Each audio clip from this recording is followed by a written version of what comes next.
Not laughing at my little bro situation because I got nothing but love for him, but the situation you talking about, what saying wasn't no budgets or nothing like that. The distributor had done dropped you. They ain't want nothing to do with you. MMG just ain't give you the bad news. We told you just keep working, just keep grinding. Don't stop, don't quit. Yeah, that's how it goes. When they don't want to spend no money on you, ain't no more budgets. You ain't have a manager or none of that, so they ain't tell you. And I ain't want to break your heart. I want you to keep hustling, nigga. I always say you don't break it from being on top. And while I got all you niggas in group text like, cause you know. I'm right, and he was saying that, you know, it wasn't no manager involved, but then when I looked at your other interview, you was talking about a lady named Wendy. No, named Megan Price. Megan Price. So Yeah. Was she doing your management back then? She did my management from, I think, like 12 to 15 or something like that, a couple years. Right. And she ended up, her and Matt Middleton thought I probably was gonna be cooked with that armed robbery case. And they amended my contract, so when I turned in my album, it was 150,000 advance, 75 up front, 75 at the album completion. They amended the contract and rerouted the 75,000 to them for my first album. You know what I mean? Because they thought I was gonna be cooked. I'm on camera pistol whipping a nigga. Of course you're gonna do that. But they didn't know I was anointed. You know what I mean? And I beat the case.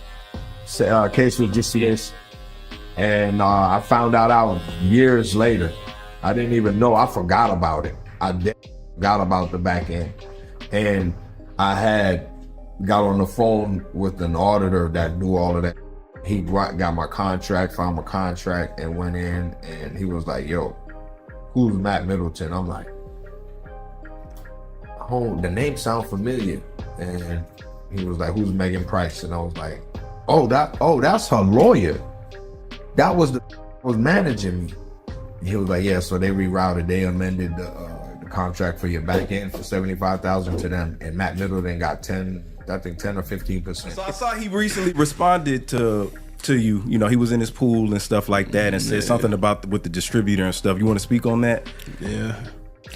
I'll touch on that real briefly because, you know, but I really don't, I hate that I'm here with it.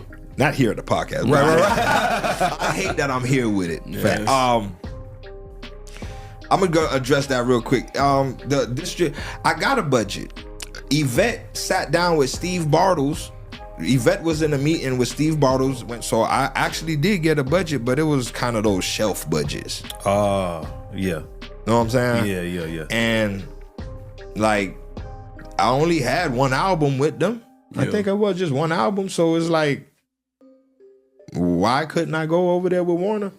I don't know why, but whatever. And I'm gonna take accountability for being too transparent with family business. Okay. How about it? What you say? That's fair. Yeah. Right? Yeah, sure. I'm with you. Yeah. I think that's what really was what the problem is, and I take accountability for that. I know about all of this royalty, garbage, and all of that. I wasn't getting. I knew that years ago. I never said nothing. Right. Yeah. I'm down for the program. I love my brother. Yeah. I don't care if I'm gonna always get my coin. You know, I never said nothing because I'm all about protecting the brand. And you've been doing that. Yeah, for sure. You've been riding the brand physically. No, we've seen it. Yeah, for sure. Speaking of that, Yeah, absolutely, that, bro. you know, I got shot at and shot back about this. Right. Yeah. And you behind held your closed ground. doors, going scandaling about this. You see what I'm saying? Yeah. Like, so I just felt that's where that stemmed from. It just was like, you know, and then 50 posts, a nigga page, a nigga op. And I didn't even get a welcome home Gunplay. You beat the case, come through, smoke a joint. Yeah.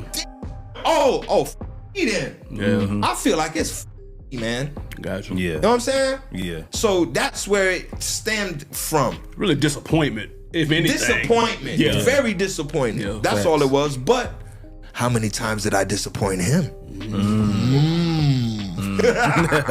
Let's get into that. Listen to this. If Gunplay isn't doing anything else right now, he's definitely on a full-blown media tour, hitting just about every podcast out there. It feels like he's popping up somewhere new every other day. And honestly, I can't even knock him for that. He's got a story to tell, and you can tell he's trying to let it all out, piece by piece. Full conversations, from hits on Fire to the Who Gave You a Podcast show, where he really dives deep into the whole situation with Rick Ross, explaining exactly why he felt how he felt and breaking it all the way down. Now, let's be real. The situation with management, that was foul. Ross even admitted he didn't have a manager involved. He said he wasn't fully tapped into the business side. And instead of being upfront, he avoided telling him he got dropped. They just kept him moving like everything was normal. Personally, if your man gets dropped from a label, that's your people.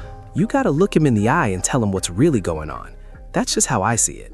Now, I don't know the full dynamic between him and Ross. Maybe Ross felt like Gunplay worked harder when he didn't know everything. Or maybe it's deeper than that. I can't call it. But in my opinion, you owe somebody that honesty. Hey bro, this is what happened. Tell him straight, they cut the budget. Tell him straight, he got dropped. Because this industry, it gets messy. I've heard artists like Chameleon speak on audits and label games before. And even Big Sean told a similar story recently about money getting played with, slick moves happening behind the scenes, contracts getting switched up, and you don't even find out until years later. So yeah, Gunplay was just putting that truth out there. And from what I'm hearing, without speaking for him, it sounds like he's saying, they didn't ride for me the way I rode for them. Because think about it, he's on Def Jam, but still tied to Ross under the MMG umbrella. So when MMG made moves towards Warner Bros., he's questioning why he wasn't brought along into that opportunity, whether they would have signed him or not. And that's why I keep telling y'all, this label game is tricky, layered, and full of politics. Too many middlemen, too many hidden moves. You gotta stay sharp at all times. And that's exactly why some artists do one deal and say never again. But what Gunplay said right there, that was 1000% real. He basically put everything on the line. He got jumped, he went through real situations, he lived that life. That was the role he was playing in that moment. But eventually he stepped out of that and focused on the music. Listen, Gunplay wasn't just out here talking, he actually had bars, real lyrical ability, and he was putting out solid music, no question. And from what I picked up, he also went deeper into how Ross did show love at times, especially when his daughter was hospitalized and that GoFundMe situation came up. He even opened up about his ex and how she was moving during that whole situation. If you really look into it, they're still dealing with some tension right now. He didn't stop there either. He unpacked a lot more in that interview, but you could tell there was a moment where he felt like, hold up, where's my support at? Like he needed Ross to step in and show some love during a tough time. And in his eyes, Ross just wasn't really present like that. It felt more like, you're doing your thing, I'm doing mine. And that didn't sit right with him. Because when the roles were reversed, he said he was fully in crash out mode, 10 toes down, loyal to Ross, loyal to the brand. And listen, you gotta think about what he's saying. There's stuff behind the scenes we never even saw. Now imagine what we did see. That alone tells you he really went through it. So yeah, he took accountability. He basically said, that's on me.